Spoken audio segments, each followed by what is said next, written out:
তো দেখো মা কত কিছু গুছিয়েছে। যত বৃষ্টি পড়বে তত ইলিশ মাছের টেস্ট আরো বাড়তে থাকবে। আজকে জামাই ষষ্ঠীর খাওয়া দাওয়া। ষষ্ঠীর দিন তো আমাদের হয় না, কারণ ষষ্ঠীর দিন আমাদের ফলাহার করতে হয়, ওই জন্য জয় সেদিনকে খায় না। তো আজকের দিনটা আমাদের বেছে নিয়েছি যে আজকের দিনটা খাওয়া দাওয়া হবে। কি কি আছে মেনুতে একবার বলে দিই। এখানে রয়েছে সাদা ভাত, সঙ্গে একটা লঙ্কা আছে। এখানে রয়েছে কাজরি মাছ, পেঁয়াজ বেগুন দিয়ে চচ্চড়ি। এখানে রয়েছে 5 ভাজা, এই যে পটল রয়েছে, বেগুন কুমড়ো আলু ঢেঁড়স ভাজা। এখানে রয়েছে ধনে পাতা দিয়ে ডাল, যেটা খুব পছন্দের। এখানে রয়েছে আলু পটল দিয়ে চিংড়ি, চাপড়া চিংড়ি স্পেশালি জয়ের জন্য। রয়েছে ইলিশ মাছের ভাপা, যেটা আমার জন্য। মাটন। আজকে তো খেতে গিয়ে পাগলই হয়ে গেছিলাম আমি। কেন? কি করে খাবো? ও লাস্টে বেচারি মাটন দিয়ে ভাত খেতে পারেনি, শুধু মাটন খেয়েছে। এখানে রয়েছে আমের চাটনি, রয়েছে দই, আর ওখানে রয়েছে এই যে বাটারফ্লাই আম। আর এই আমার আমটা মাকে বলেছি, মা বলছে কেটে দিতে হবে। আমি একদম কাটবে না, কারণ খেয়ে উঠে আমি আম খেতে পারবো না, যে গোটা আছে। তুই আম খাবি তো? খাবি না? খাবি না বলেছিস, তখন বলবি, তাহলে ওটাও কেটে দেবো। আচ্ছা আমাকে বললো আমি কি এটা আগে খাবো না ডালটা আগে খাবো? ফিশটা আগে। না, ডালটাই আগে খেতে হয়। কেন? হ্যাঁ, ডালটা আগে, মাছের পর্ব পরে, আগে ডাল তারপরে মাছ। শাক থাকলে ফ্রাই আইটেম আগে হওয়া হ্যাঁ। উচিত। আচ্ছা তোমরা এটা একসাথে সব মাখবে না আগে? কেন, আমাদের কি জন্মদিন লেগেছে নাকি? ও জামাই ষষ্ঠী। ডাল পুরো না খেতে পারলে আমাকে দিয়ে দেবো। হ্যাঁ, আর বাদ বাকি তুমি সব স্কিপ করো। আমাকে ডাল কম দিয়েছো না, দেখো আমি ভাত কতটা নিয়েছি, আর্ধেক দিয়েছিলাম ডালে। কেন নিয়েছো? সরো।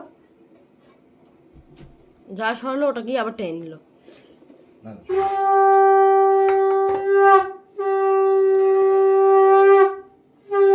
আর মেকোনা ভাত দেখো, একটু একটু একটু একটু করে ভাতটা মারছে। ব্যাপার আছে। ভালো আছে, সেই আনন্দে পুরো ভাত মেটে গেল। নিজেরটা শেষ করে আমারটাও খেয়ে নিল। বসে যাও, 4টে বেজে গেছে। না তোদের জন্য রান্না করলাম, তোদের ভালো করে খাওয়াটা হোক। না, আমাদের ভালো করে না না না না 5টা বাজে খেতে হবে না, আবার শরীর খারাপ করবে। না না, তুমি বসে যাও। আমি ঠিক বসে যাবো, দেখি কার কি দরকার লাগে। দাঁড়া করে নিয়ে নেবো, আমি বসে পড়ো। আমি ডাল খাওয়া অবধি মা বসে হয়ে গেল। কাজেই মাছ ও তো 10 ঘন্টা লাগাবে। তুমি একটু ভাত ওকে দিয়ে তারপরে বসে যাও। হ্যাঁ সেই তো, ওই জন্য আমি জানি।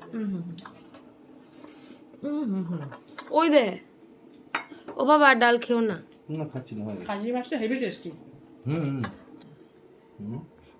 অল্প কি গো, ইলিশ মাছ রয়েছে, চিংড়ি মাছ রয়েছে।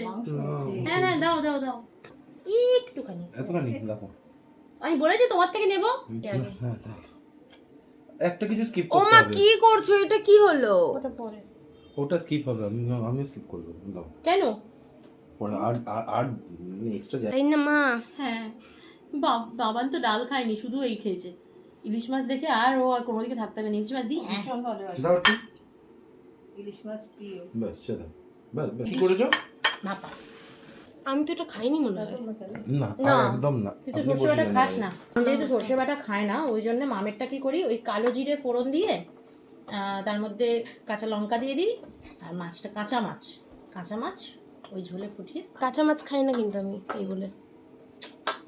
ইলিশ কাঁচাই হয়, মানে ইলিশটা ভাজা হয় না। ইলিশের সব রেসিপি কাঁচাই হয়, টেস্টটা পাওয়া যায়। ভাজলে টেস্টটা চলে যায়। খুব ভালো টেস্ট। হ্যাঁ, আমি একটু পাগলই হয়ে গেছিলাম খেতে খেতে। ভালো টেস্ট, সত্যি ভালো টেস্ট। কেমন লাগছে দাদা? মানে আমি একটু ডাউটফুল ছিলাম টেস্ট হবে কিনা। জয়ও বলছিল টেস্ট হবে তো। না ভালো টেস্ট মাছটা, হেভি টেস্ট। এই বছরের প্রথম ইলিশ বোধহয় এটা, তাই না? তাহলে এটা নিলাম আমরা 1800 টাকা কেজি। 1800, এই 1 কেজি 200 মতন ছিল। সবাই স্কিপ করলো যে, তাই তো? তুমিও নিজেও তো করছো, চিচি কি করছো? আজকে যখন জয় বলে দিল বারবার করে যে জয়ের দিন, তো আমার মনে হয় ওর পুরো খাওয়াটা উচিত। কিন্তু জোর বৃষ্টি আসবে, সকালে মজা এসে গেল। সুস্থ হয়েছে। মাছটাতে সত্যি মজা এসে গেল। আমি বৃষ্টি আসার কথা বলেছিলাম। যত বৃষ্টি পড়বে তত ইলিশ মাছের টেস্ট আরো বাড়তে থাকবে। ভালো ইলিশ মাছ উঠুক, বৃষ্টি পড়ে যাক। তাই না? তুমি বন্যা করে দেবে তো? না না, ওরকম না, মানে দেখেছো? বর্ষায় তো বৃষ্টি হবে রে বাবা। তাহলে তোরা এত করে বলছিস, আমি বসে পড়ছি। একদম। তুমি বড় ডিম পেয়েছো যায়, আমাকে একটু দিও তো। তুই যা তো, ক্যামেরাম্যানের পাওনা। যখন খাবো তখনও দেবো না। তুমি দেবে, আমি জানি। না গো। আমার কাছে আর নাই। না তুমি ভুল জানো, ইমোশনাল ব্ল্যাকমেলের কোনো জায়গা নেই। আমার বাবা থাকাকালীন 3 বছর, মানে আমার বিয়ের পর 3 বছর বাবা ছিল, তো লাস্ট বছরটা হয়নি, 2 বছর জামাই ষষ্ঠী হয়েছে, মানে 2009 সালে যেবারে বাবা মারা যায় সেবারে তো ওই ঠাকুমা মারা গেল না, ওই জন্য জামাই ষষ্ঠীটা সেবারে হয়নি। আর তারপর থেকে 1 বছর তো হয়নি, সেই বছর বাবা যেবারে চলে গেল, তারপর থেকে কন্টিনিউয়াস আমার মা করে যাচ্ছে। তো এখন আমার মা আমার কাছে থাকে ঠিকই, কিন্তু এই জামাই ষষ্ঠী বলো, পুজো বলো, ওখানে থাকলে যেরকম অ্যারেঞ্জমেন্ট করতো ঠিক সেইভাবে অ্যারেঞ্জমেন্ট করতে থাকে। বাবা নেই বলে নিজে গিয়ে কেনাকাটাটা করতে পারে না, ওই সব ধরে দেয়, আবার নিজে বলেও দেয় এটা নিবি ওটা নিবি, মা যা ফিরিস্তি দেয় ওই বাবা থাকাকালীন যেটা ছিল ওই রকম একটা ব্যাপার করে দেয়। তো আরো বাবা থাকলে এখন আরো 2 মাছ বেশি থাকতো। হ্যাঁ, আমি আরো 2 দিন খেতাম। হ্যাঁ, ও আরো 2 দিন খেত, ও জীবনে খেতে পারে না, আর বাবা ওইরকম 3-4 রকমের মাছ মাংস, আর খাসির মাংসটা রোজ থাকতো। হ্যাঁ, কি খুশি না?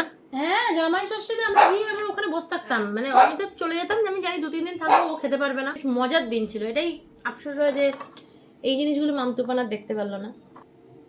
কি হলো, দিয়েও আবার কুটে নিয়ে নিলে? চিন্তা করো। একটু বেশি হয়ে গেছিল, মানুষের ভালো করতে না দিলাম।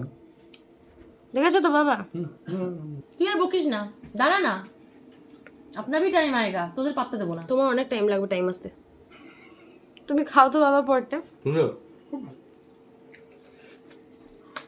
ফাটাফাটি খাওয়া শুরু।